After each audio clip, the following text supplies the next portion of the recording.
Bien esposo y a todo nuestro equipo. Con 106.5 abrazos para nuestro pueblo, el dominicano de aquí y de allá, desde Sol.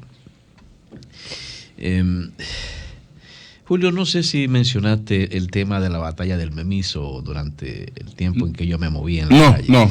Porque hoy también se conmemora esa batalla. Yo creo que el pueblo dominicano está a la espera de una cátedra tuya hoy antes de cerrar esta emisión. Mañana. Será mañana. Pero bueno, la batalla del Memiso, en donde de nuevo fueron derrotadas las tropas haitianas y en donde destacó el general Antonio Duverger, el centinela de la frontera, ese que posteriormente fue fusilado junto a su hijo y otros patriotas dominicanos por orden del general Santana. De nuevo el tema de Santana, ese que no debiera estar al lado de quien lo fusiló, es decir, de quien fusiló a Antonio Duverger. El 6 de abril, el presidente de la República hizo un anuncio importantísimo a nuestro país, el de la reforma y profesionalización de la Policía Nacional. El presidente decía que apelaba a un viejo y prolongado reclamo de la nación en el sentido de que la policía tiene que ser diferente, que deben de ocurrir grandes cambios en esa entidad tan necesaria para la vida cotidiana de toda sociedad, para la vida cotidiana de las familias. Y lo anunció en Palacio, pero al mismo tiempo lo reiteró en comunicados, en escritos en Twitter. Fue cuando se anunció también la formación de la comisión de seguimiento, que la integran unos 20 personalidades dominicanas. Una comisión que está integrada por gente muy digna, por cierto, y ante la cual el país espera un trabajo definitivamente efectivo. En esa ocasión, el presidente también habló de que a esa comisión no le faltarían recursos económicos y mucho menos le faltaría la determinación del gobierno y de su presidente. En esa ocasión, como sabe todo el país, el presidente Abinader dijo que la reforma de la Policía Nacional puede enfrentar obstáculos. Y aquí esto es importante, es de las cosas que quiero realmente resaltar. El presidente dijo que podría esa comisión o ese proceso de reforma confrontar obstáculos. Y más aún, insistió, quiero advertir que la situación podría empeorar antes incluso de empezar a mejorar. Nos jugamos, insistía el presidente, nos jugamos mucho y hay muchos intereses en juego. Me gustó su participación y a esto hay que darle seguimiento, por supuesto, a esa determinación de la presidencia de la República. Y celebro además el coraje con el que el presidente de la República atendió el problema. Por supuesto que esto estaba matizado por ese tremendísimo desastre que ocurriera en Villa Altagracia con el asesinato de aquella pareja que todo el pueblo dominicano sabe. Había ese entorno, ese contexto que por supuesto también encendió la rabia del pueblo dominicano. El presidente insistía en que no se va a cansar y que además no lo van a cansar. Cueste lo que cueste y me cueste lo que me cueste, textualmente citando al presidente. Y finalmente apeló a su consigna de campaña en el sentido del cambio. Llegó el cambio para cambiar las cosas. Incluso insistió en decir que para cambiar las cosas de manera radical y para siempre. Y bien, efectivamente es un discurso propio de un presidente indignado y un presidente comprometido con cambios fundamentales, cosa que saludamos. El asunto es que a mí siempre desde que escuché esto, me llamó mucho la atención cuando el presidente decía que él quería advertir que la situación podría empeorar antes incluso de empezar a mejorar. De hecho, está diciendo que hay una situación de riesgo. Está planteando una situación de peligro. Es decir, estamos ante un hecho amenazante frente a alguien, porque él mismo lo advierte, él mismo lo adelanta.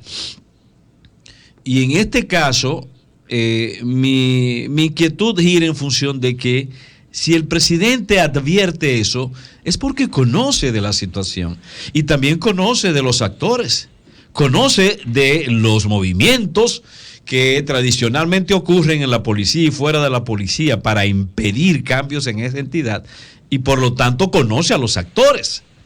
Entonces, no sé por qué no se ayuda más y mejor a esa comisión, cuya interés, reitero, no está en juego, no está en duda, y cuya valentía tampoco. Pero no sé por qué no ayuda más a esa comisión, o definitivamente ayuda al mismo gobierno a acelerar el proceso de cambio, el proceso de transformación de la policía, asumiendo acciones, porque si la presidencia conoce de los obstáculos, conoce de las amenazas, conoce de los peligros y habla de que hay muchos intereses en juego, y sabemos lo que significa ese tipo de aseveración, de que hay muchos intereses en juego, en un país en donde también sabemos que las conspiraciones son comunes, con efectos negativos, trágicos muchas veces. Entonces, lo que va en este caso es que la presidencia asuma pasos más definitivos, más concretos, más específicos, no solo depositando responsabilidades en una comisión que no tiene realmente funciones ejecutivas, sino asumiendo pasos, acciones ejecutivas.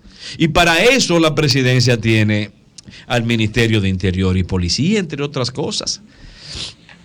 Si el presidente de la República no puede, o no quiere, o no asume directamente la acción frente a esos sectores que califica que podrían ser fuentes de obstáculo y que representan intereses, entonces podrá hacerlo una comisión, podrá esa comisión realmente definir eso.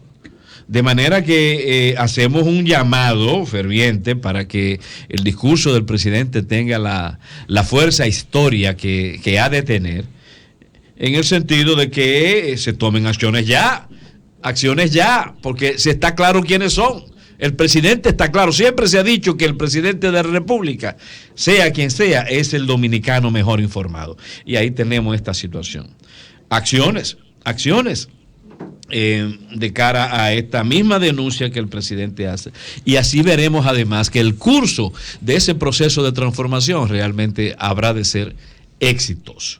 Pero no carguemos a esa comisión de responsabilidades que tocan al gobierno y que tocan específicamente al Ministerio de Interior y Policía, que está integrado también por gente cuya determinación no está en discusión. Así que manos a la obra y adelantemos ese proceso, señor presidente. Por otro lado, volvemos al tema del alcohol adulterado.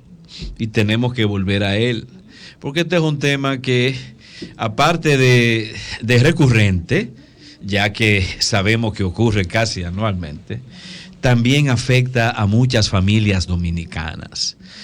El año pasado, quizás mal contado, se habló de más de 200 personas fallecidas por efecto del alcohol adulterado. Y ya este año sabemos que vamos por encima del medio centenar de dominicanos muertos. Y eso, por supuesto, requiere atención, porque se trata de otra mini epidemia. No hay duda de que requiere atención. Ahora, el asunto es que estamos frente a un fenómeno, el de la fabricación de alcohol artesanal, tan viejo como la misma organización de la sociedad. Ese es un problema. Es un problema. No podemos cerrar los ojos, ¿eh? No debemos cerrar los ojos. Aquí tenemos que actuar con determinación, pero también con claridad mental. El problema del alcohol artesanal es más viejo que la industria. Es mucho más viejo que la industria en sentido general y mucho más viejo que la industria de producción industrial alcohólica. Entonces es un problema de corte cultural. Ahí hay un problema cultural establecido. El alcohol está de una u otra manera en el mundo entero, no en República Dominicana solo, íntimamente relacionado con las raíces del desarrollo social, de la actividad humana, del intercambio humano, incluso de la actividad mágico-religiosa y de los grupos de poder, desde las tribus hasta la fecha. Entonces el alcohol, que es además una producción, porque el alcohol es una producción biológica, ¿eh? El alcohol no es una producción, me refiero al alcohol ingerible, me refiero al alcohol bebible, a la bebida alcohólica, es de producción biológica, no es de producción química. Es un producto de una actividad de fermentación que es realizada por hongos procedentes principalmente de frutas. O de azúcares, pero los azúcares normalmente vienen de las frutas. Entonces es una actividad que no se va a limitar, no se va a controlar simplemente con represión.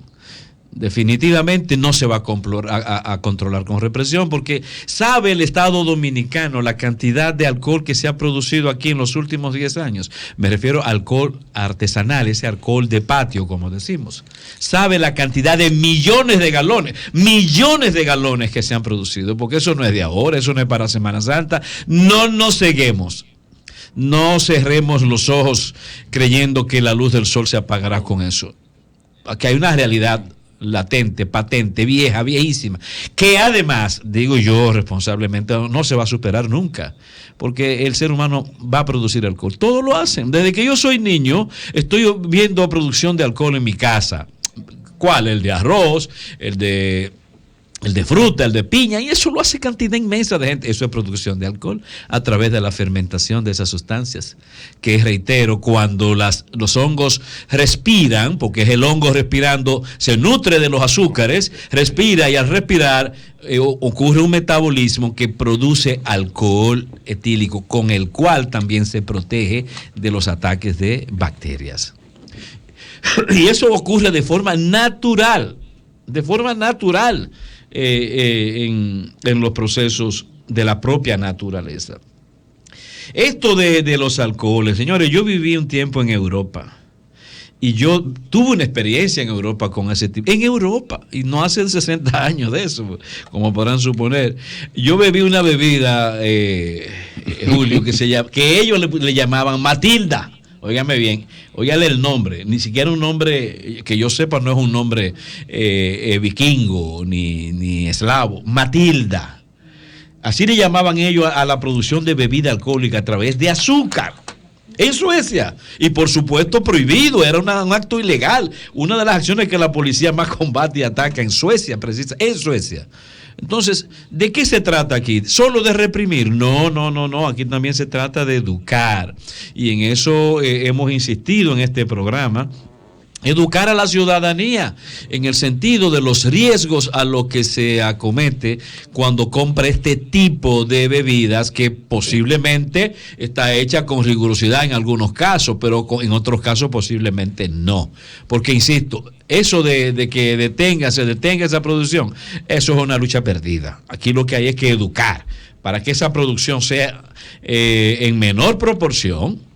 No estoy diciendo que el Estado apunte en esa dirección, sino que la educación misma de la gente lleve a que el consumo del mismo sea en menor proporción, y además de ocurrir, como seguirá ocurriendo, de forma más responsable, porque está en juego la felicidad, está en juego la vida de individuos, y está en juego la estabilidad de familia, y está en juego también la propia estabilidad de la comunidad.